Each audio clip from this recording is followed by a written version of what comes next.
आयुष बस 15 साल का था। आयुष पिछले 3 साल से चंडीगढ़ में ही रह रहा था। फिर भी वे कभी हिमाचल की हसीन वादियों में नहीं गया था। पर उसका सपना इस स्कूल ट्रिप में पूरा होने वाला था। ढेर सारे लंच बॉक्स से खाना खाते हुए और अंताक्षरी खेलते हुए पूरा दिन बीत गया था। वे शिमला पहुंचने ही वाले थे कि पता नहीं कैसे उनकी बस, जो कुछ मिनट पहले एकदम ठीक चल रही थी, उसमें से धुआं निकलने लगा। रात बहुत हो चुकी थी और बच्चे साथ में थे, तो सब टीचर्स ने मिलकर फैसला लिया कि वे पास में ही एक होटल के अंदर रुक जाएंगे और सुबह मैकेनिक को बुलाकर बस ठीक करवाकर शिमला के लिए वहां से निकल जाएंगे। वो लोग पास के एक होटल तक पहुंचे। वो होटल दोनों तरफ से बड़े बड़े पेड़ और पहाड़ों से घिरा हुआ था। सब टीचर्स ने बच्चों को होटल में अलग अलग कमरों में बांट दिया और डिनर के बाद सब सोने चले गए। आयुष को अपने 2 दोस्तों अमन और रोहन के साथ कमरा मिला था और वे बहुत खुश था क्योंकि वे दोनों उसके काफी अच्छे फ्रेंड्स थे। आयुष, अमन और रोहन जब कमरे में गए तो कमरे की खिड़की से उन्हें जंगल के बीचों बीच एक झील दिखाई दी। उन सभी को याद था कि कैसे पिछली स्कूल ट्रिप पर रात में 2 बच्चे ऐसे ही झील पर निकले थे और वे स्कूल से सबसे पॉपुलर बच्चे बन गए। तो उन तीनों ने भी प्लान बनाया कि इस बार वे भी कुछ कारनामा करेंगे। उन्होंने सोचा कि वे होटल से चुपके से निकल जाएंगे और उस झील पर जाकर फोटो खींचकर वापस आ जाएंगे। जैसे ही होटल का गार्ड सो गया, वे तीनों निकल गए। झील दिखने में तो होटल से ज्यादा दूर नहीं लग रही थी, पर वे तीनों करीब आधा घंटा झील की तरफ चले जा रहा था और जंगल का रास्ता था कि खत्म ही नहीं हो रहा था। ठंड बहुत ज्यादा बढ़ चुकी थी और सुनसान जंगल में उन तीनों की ठंड के मारे हालत खराब हो रही थी।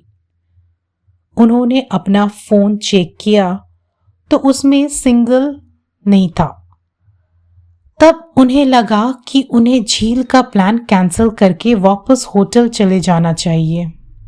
अपने फोन की फ्लैश लाइट के सहारे वे वापस होटल का रास्ता ढूंढने लगे। रास्ता ढूंढते ढूंढते अमन और आयुष, जो रोहन के थोड़ा आगे चल रहे थे, जब पीछे मुड़े तो उन्होंने देखा कि रोहन वहां था ही नहीं।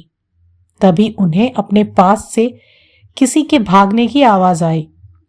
वे बहुत घबरा गए क्योंकि वे रोहन को अकेला नहीं छोड़ सकते थे, तो उन्होंने कुछ कदमों की आवाज का पीछा किया। वीरान और घने जंगल के बीच वे उन कदमों की आवाजों का पीछा करते गए, जो कुछ मिनटों बाद बंद हो गई। रोहन उनको अभी तक नहीं दिखा था, पर अमन और आयुष अब बहुत ज्यादा डरने लगे थे। लेकिन तभी उन्हें ऐसी आवाज आई कि मानो कोई जमीन खोद रहा है था। वे धीरे धीरे उस आवाज के पास गए और झाड़ियों के पीछे से उन्होंने देखा कि और कोई नहीं बल्कि रोहन ही जंगल में एक गड्ढा खोद रहा था। उन्होंने डर के मारे रोहन को पुकारा। रोहन उनकी तरफ मुड़ा और उन्हें गुस्से से भरी आंखों से देखने लगा। उसकी आंखें एकदम काली पड़ चुकी थी, जैसे किसी ने उसकी अंदर से आंखें ही निकाल ली हो। अमन रोहन के पास गया और उसने रोहन के कंधे पर हाथ रखकर उससे पूछा कि उसे क्या हुआ है। लेकिन रोहन के कंधे पर हाथ रखते ही रोहन अमन के ऊपर चिल्ला उठा। रोहन ने उसे एक बहुत तेज धक्का दिया। अमन काफी दूर जाकर गिरा। रोहन के अंदर कोई अजीब सी शक्ति आ चुकी थी। आयुष भागा भागा अमन के पास गया। रोहन अब आयुष की तरफ आगे बढ़ने लगा, पर जैसे ही वे आयुष के पास आया, रोहन को अजीब से दौड़े पड़ने लगे और वे बेहोश हो गया।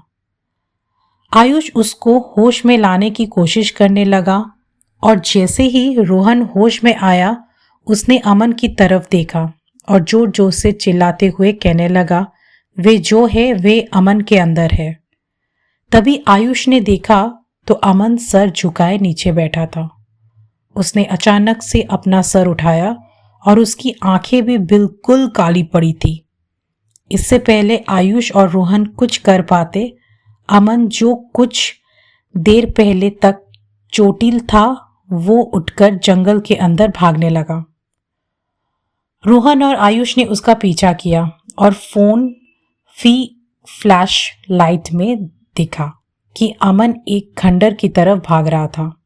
करीब जाकर उन्हें दिखा कि वे खंडर दरअसल में एक बहुत पुराना घर था, जिसे देखकर ऐसा लग रहा था कि वह सालों से किसी इंसान ने कदम भी नहीं रखा हो। दोनों बहुत ही डरे हुए थे और उनकी आगे जाने की हिम्मत नहीं हो रही थी, पर अमन को बचाने के लिए आयुष और रोहन उस खंडर में घुस गए। ऊपर के फ्लोर से उन्हें एक आवाज आ रही थी। वे आवाज के पास पहुंचे तो जो उन्होंने देखा उस पर उन्हें विश्वास ही नहीं हुआ। उन्होंने देखा कि अमन बेहोशी हालात में हवा में लटका हुआ था और एक बूढ़ी औरत उससे बात कर रही थी। उस औरत का चेहरा बहुत भयानक था। उसकी आंखें एकदम काली थी, खाल लटकी हुई और बिखरे हुए सफेद बाल उससे और डरावना बना रहे थे। वे दोनों उस औरत को देखते ही वहां से बाहर भागे। वे औरत भी उनके पीछे पीछे आने लगी। आयुष और रोहन जल्दी से सीढ़ियों से नीचे उतरे और उस खंडर के घर के दरवाजे तक पहुंचे। उन्होंने जब मुड़कर एक बार पीछे देखा तो वे बूढ़ी औरत किसी कीड़े की तरह रेंगती हुई सीढ़ियों से उतर रही थी और उनके पास ही आ रही थी। वे किसी तरह वहां से निकलकर जंगल की ओर भागे और भागते चले गए।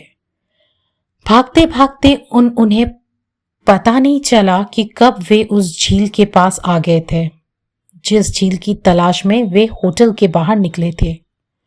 रोहन और आयुष दोनों भागते भागते उस झील के अंदर गिर पड़े और डूबने लगे। उन्हें ऐसा लग रहा था कि जैसे कोई उन्हें अंदर खींच रहा है। आयुष किसी तरह झील से बाहर आ गया, पर उसकी आंखों के सामने रोहन झील में डूब गया और वे कुछ भी नहीं कर सका। आयुष ये सब देखकर इतना घबरा गया कि उसे चक्कर आने लगे और वे वही बेहोश होकर गिर पड़ा। आयुष की जब सुबह आंखें खुली तो वे उसी होटल के कमरे में था। वे भागकर बाहर गया तो बाहर पुलिस की बहुत सी टीम थी और जमीन पर सफेद चादर में लिपटी हुई रोहन और अमन की लाश पड़ी थी। पुलिस ने तो इसे मर्डर घोषित कर दिया था, पर आसपास के रहने वालों ने बताया कि कई साल पहले उस जंगल में एक बूढ़ी औरत रहती थी। वहां उसका एक घर था। सभी से अलग औरत चैन से रहती थी, पर एक रोज उसके घर को कब्जाने के लिए पास के गांव के कुछ लोगों ने उसके साथ बदसलूकी की और उसे मारकर उस झील में फेंक दिया। तब से कोई भी इंसान रात में जंगल की ओर या उस झील के पास नहीं जाता। कहते हैं कि उस बूढ़ी औरत की आत्मा अभी भी वहां अपने बदले के लिए भटकती है।